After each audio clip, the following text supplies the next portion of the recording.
नमस्कार दर्शक बंधु मु डॉक्टर जीवन ज्योति मिश्र प्रेजेंटली किम्स हॉस्पिटल रे असिस्टेंट प्रोफेसर हिसाब से कार्यरत। आज आमे आक्ने बा व्रण समस्या जनित डिस्कसन करवा।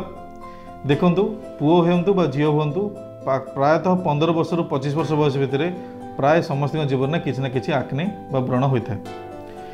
आजिका समय रे बिकॉज ऑफ कॉस्मेटिक यूज विभिन्न प्रकार कॉस्मेटिक प्रोसीजर एवं कॉस्मेटिक यूज पई एवं पार्लर प्रोसीजर पई एबे 25 वर्ष पर 30 वर्ष 35 वर्ष एपरिक 40 और 45 वर्ष लोक व्रण जनित समस्या होची।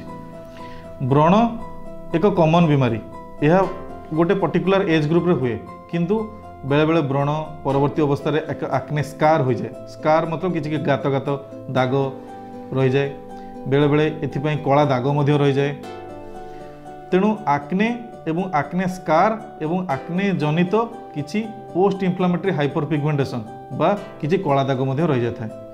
तेणु आक्नेर जेबे आक्ने आम मुहरे होची ताकू आरंभ ट्रिटमेंट करबा को हेबो एवं लंबा दिन ट्रिटमेंट करबा को हेबो, नचेत किछि दिन पर से गात गात हो जिवो आपन मुहरे एवं ताको हम आक्ने स्कार कहू। एवं स्कार जेबे हे जिवो ताहार ट्रिटमेंट टिके जटिल, ता पई किछि प्रोसीजर करबा को हेबो। एथिपाई आक्नेर ट्रिटमेंट पई किछि आपन घरोई उपचार मध्य रहिछि।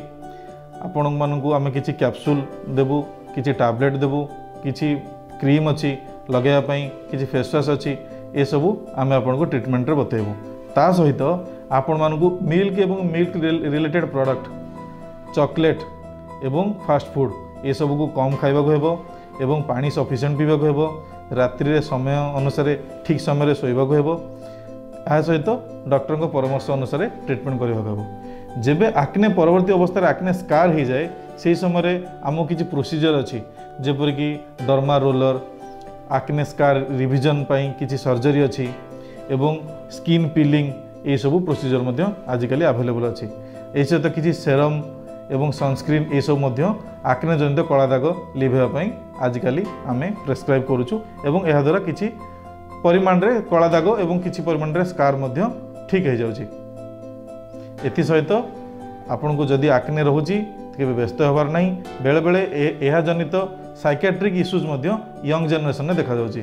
तेणु यह एक कॉमन बीमारी एवं यार सठिक ट्रीटमेंट कले यह ठीक हो जिवो।